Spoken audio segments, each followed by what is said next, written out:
Good afternoon, students. Today's topic is on the software engineering lecture is the unified process model. This is one of the software development model that we will use, and we will see what are the different phases we have to go through to develop the software, and what function each phase perform, so that we can develop a successful software. So let's start with the unified process model. So what does unified process model do? It provides the guidance to the team activities that a team has to perform some activities. What activity is being performed by what person? It will be mentioned in this model. Integrate teamwork and individual work. So unified means that we have to unite the work. So integrate or unite the work of all the person that are in a team or all the person that are working individually, and we can do it also. And the specified artifacts. So what are the different artifacts we have used, and offer the criteria for monitoring and measuring. So how to monitor the development of the software. If we talk about the introduction about the unified model, so what the unified model is? The unified process model is an architecture-centric model in which we have to design the architecture of how we design our software. In that we mention the use case driven, that we have to mention some case studies over here, that how the use case have been used to develop the software. And uh, iterative means that various iterations are being combined together, that the work is being done in various iterations, first iteration then second iteration. So one by one all the iteration will get solved, and we keep on solving our problem. And incremental development process meaning that after completion of one iteration we go to the next iteration, then after completion of next iteration we move to the third iteration, then keep on moving until unless all the software is being get developed. So all this incremental model will be represented with the help of unified modeling language, that's a UML language. So this is what a little introduction about the unified model is. If we talk about architecture centric, so what is architecture centric is the unified process specifies that the architecture of system is being built as a fundamental foundation on which that system act as heart of project. So what is that? Architecture means whenever the program developer or designer make a communication with the, you can say, the customer. During the customer, it will get all the requirements, and on the basis of requirement it will make a design of the software, and that design we call it as the architecture. That how all the modules will work together, how we connect all the modules, that will be represented with the help of architecture. So unified model is a architecture centric model, that the architecture of system being built as the fundamental foundation of the system. The architecture centric design method is an iterative process used to design software architecture, and it is a lightweight method with the product focus and seek to ensure that the software architecture maintain the balance between the business and technical concerns. So we have to make a balance between the how much cost it will take and how which technology we're going to use, so that we can develop the software with the proper time period and the cost. If you talk about the use case driven, the use case driven is a sequence of actions performed by project team in a system, from requirement analysis to coding and to produce one or more results. So a use case is a sequence of action. What actions are being performed by the various teams, and what actions are being performed by the various team members, and how we analyze all these uh, methods over here. So the use case is a sequence of actions performed by the project team in system, from requirement to coding. So one of the key aspect of the unified process model is to use the use of the use cases as a driving force. And in the use cases capture the requirement of the users. So first, the action that is being taken by the use case is they collect the all the requirement of the user, then divide the development project into small sub project. So it is difficult to develop whole the big project, so we divide the big project into various modules, and each module is being assigned to different team or individual person of that development.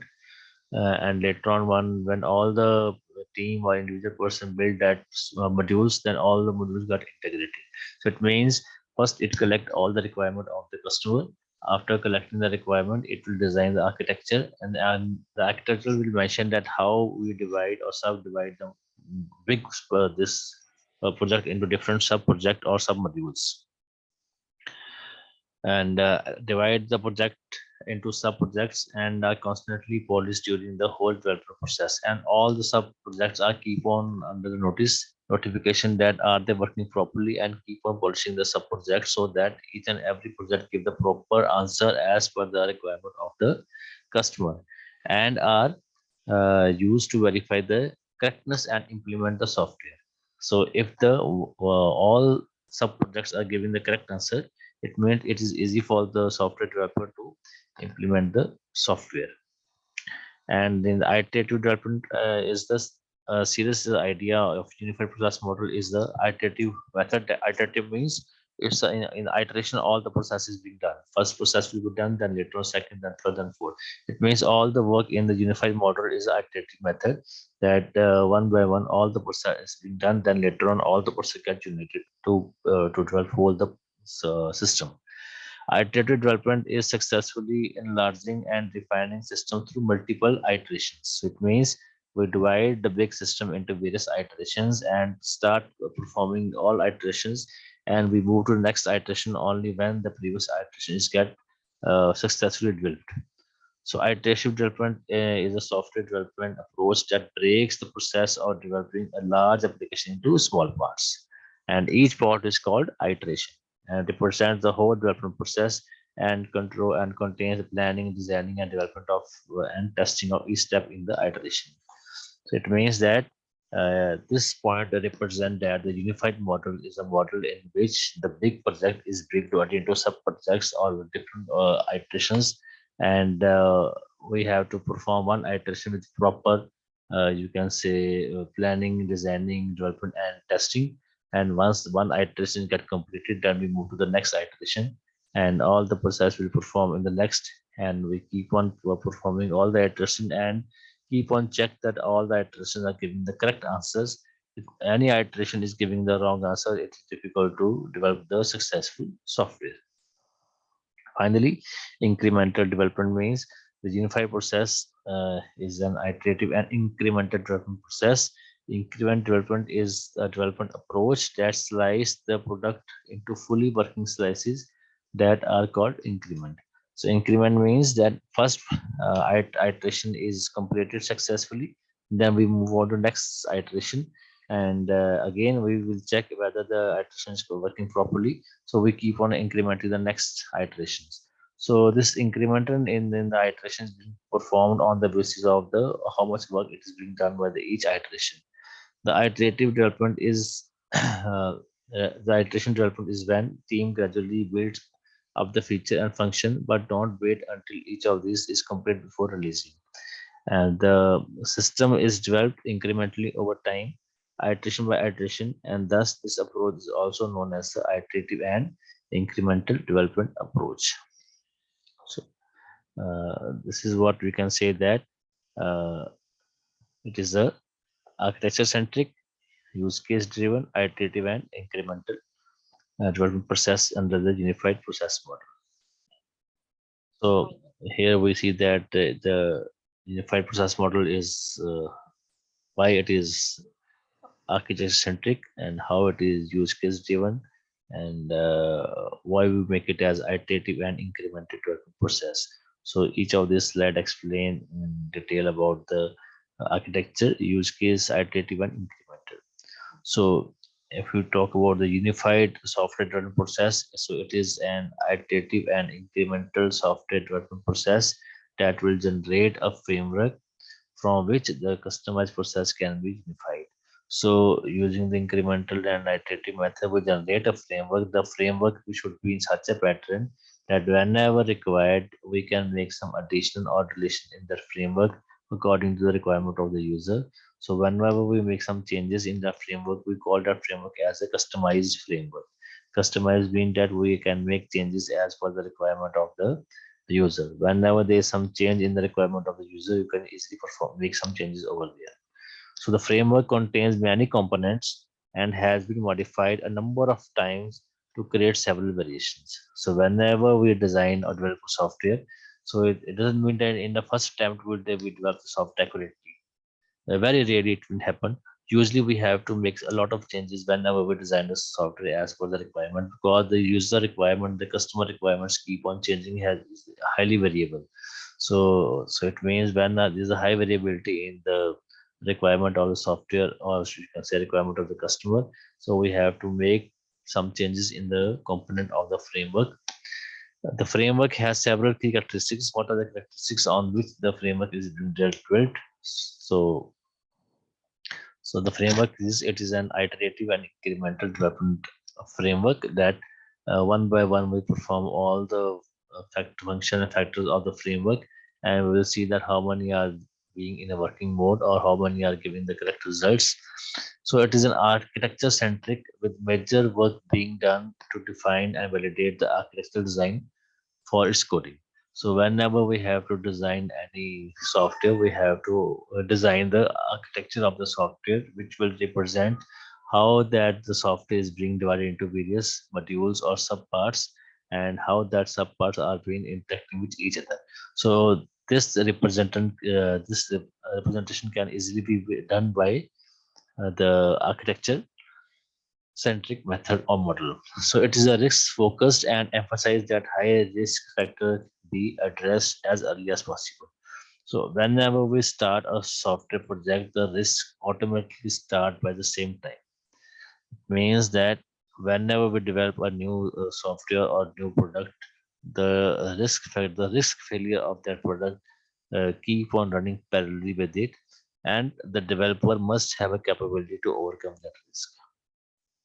The software developer must have the capability, must have some alternative to overcome that risk, and to overcome the risk so that the project will get the correct results.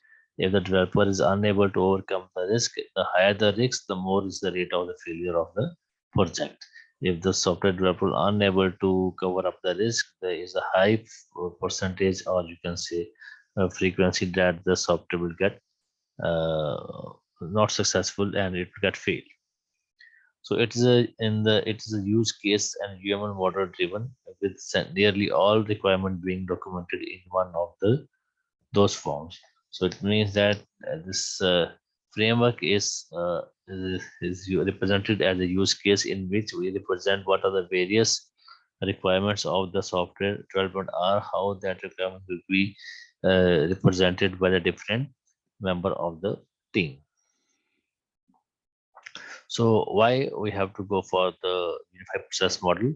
So to develop the software iteratively, so we use the unified process model whenever we have to develop the software in an iterative manner. And if we have to manage the requirement of the user with high good results, then we go for the unified process model. To use the component based system architecture, because we have to design the architecture of the that product project, we have to go for the how various components of that architecture.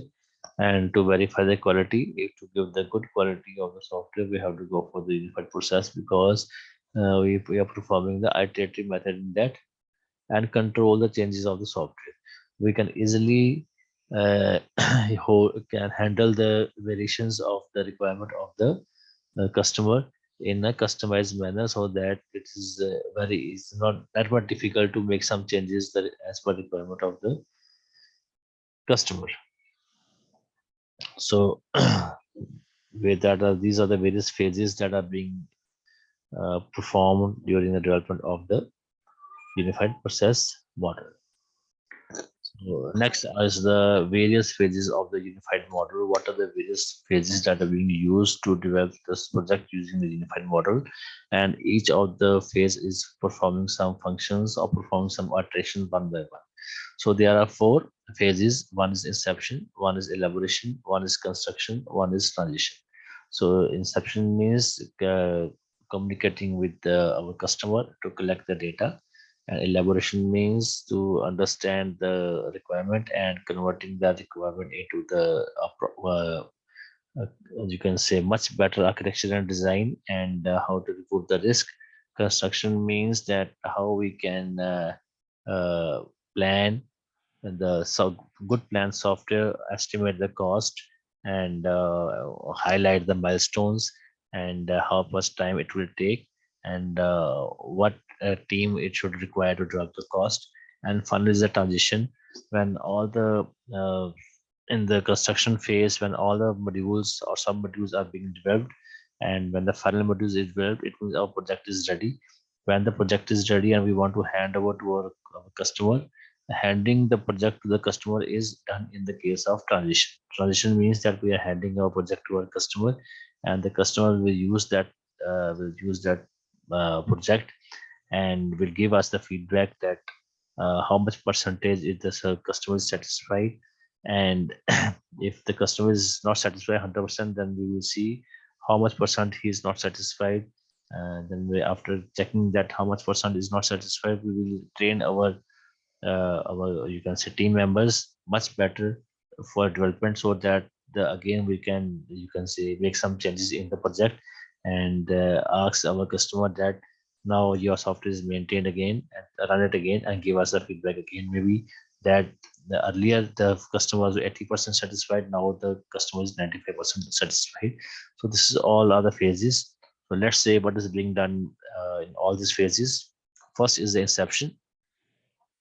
Inception phase prepare the basis of the project, including preparation of business cases, establishing project scope, setting boundaries, outline requirements, and architecture. So in the inception means that the customer, the project developer or manager will communicate with the customer and collect the data from the customer, what are his requirement, and make a document for it for as a project scope or SRS.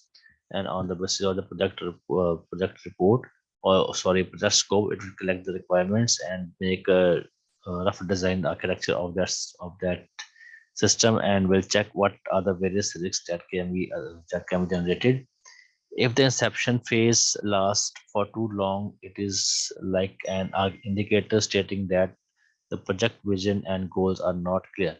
If during the development of the project using the unified model, if the inception case take a lot of time, it means that the software developer is unable to understand the requirements of the user, and unable to understand what are the goals of the user, and unable to understand that how I will achieve that goals, because of unclear requirements, the vision of the developer is unclear. And if it is unclear, it's totally waste of time, and one should stop developing that project or taking that project, and ask the customer that sorry, I cannot go for it because I am unable to understand this project. Or second thing is that uh, uh, at this scenario, it is better to take pause at the very beginning of the project to refine the vision and goal. Or the second thing in this, you can ask your customer, just wait over here as I am unable to understand your requirements. Let's make our meeting some other day. And we again start from the very beginning, when you call your customer some other day, and maybe on that day you understand all his requirement, and you got a clear vision of the goal of the customer, and you clear vision that how you will develop it. And once you get the clear vision, you will accept that project. And still, if you are unable to get the understand the requirements of the customer, and unable to achieve the goals, or unable to get a vision of the uh, you can say customer requirement, then it's better that you refuse the project and say that I'm not accepting the project because it's unclear to me, so I have to save my money and time. So this is inception. After inception, it means inception. After inception means that you are very much clear with the requirements of the customer.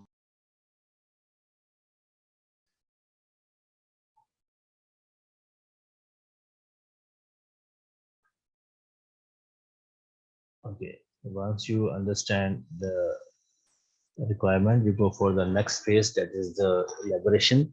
So in the elaboration, uh, the project team is expected to capture the majority of system requirements, and perform identify risk analysis. So you will analyze the risk, how you can overcome the risk, make a plan to for risk management, and reduce the to reduce or to eliminate the impact on the project, and to establish the design and architecture of the uh, project, and to create a proper planning that how much cost, time, and what are ways milestone will be used, maintained or set up for the development of the software.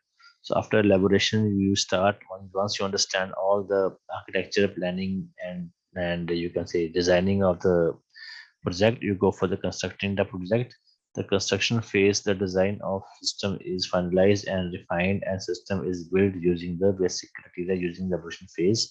In the construction, you start developing the software using any of the development whatever technology you will use. And you once you get start developing software, you develop the, you can say, uh, divide the big software into various sub softwares and various sub software into modules, and start developing the modules one by one. And developing the module one by one, we call this as I call this as iteration, that you are start performing one by one, perform on developing the modules one by one, and you're successfully developing the modules one by one, we could call it as iteration. So the final iteration of the construction phase releases a fully complete system, which is to be deployed during the transition phase. When we divide, let's say we divide the project into 5 sub projects, and we have developed the 4 sub projects so far. And we will, when we will go for the last statement of the 5th sub project, it means our 5th sub project is also ready. When all the sub projects are ready and giving the correct results, it means our system is ready. So when our system is ready, so we are in such a phase that we are ready to transfer our project to the customer. So here,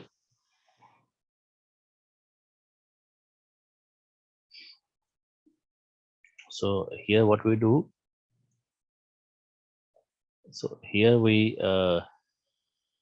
after transition, sorry, after construction, we go for transition. Transition means that our project is ready, and we hand over our project to the customer, and the customer will run the project or software and give us the feedback that how much percent the software is satisfied with the software with the project, and how much percent the customer is not satisfied with the project or software.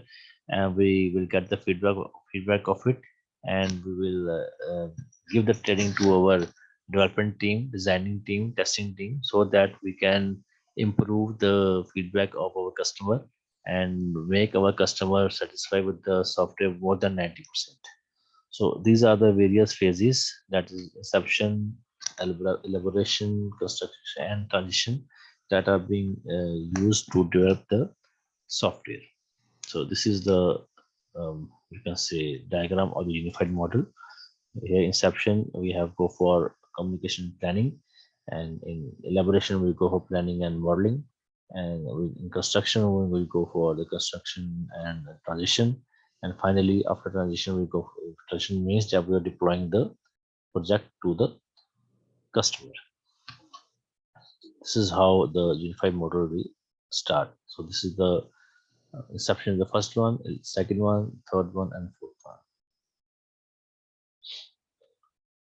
So what are the advantages? So unified process model emphasis on addressing a very early high risk area, and allow to refine the requirement as the project evolves. So we keep on refining the requirements of the user uh, as far as we are, you can say, developing, or we are improving, or we can say developing all the integrations or iterations. So it does not put strong focus on documents, so we have to make least document in it. The main focus remains the software itself and its quality. So the main focus over here is to develop the accurate software, because in iteration process we have to complete first iteration, the second iteration.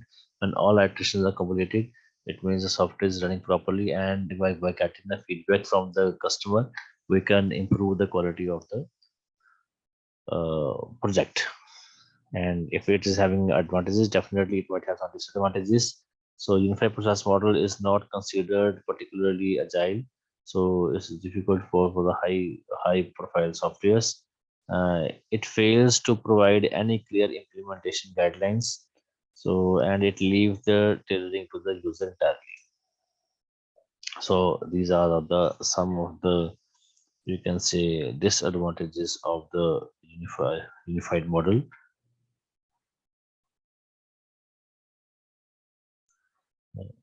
I hope you understand today's lecture. So that's all about today's lecture.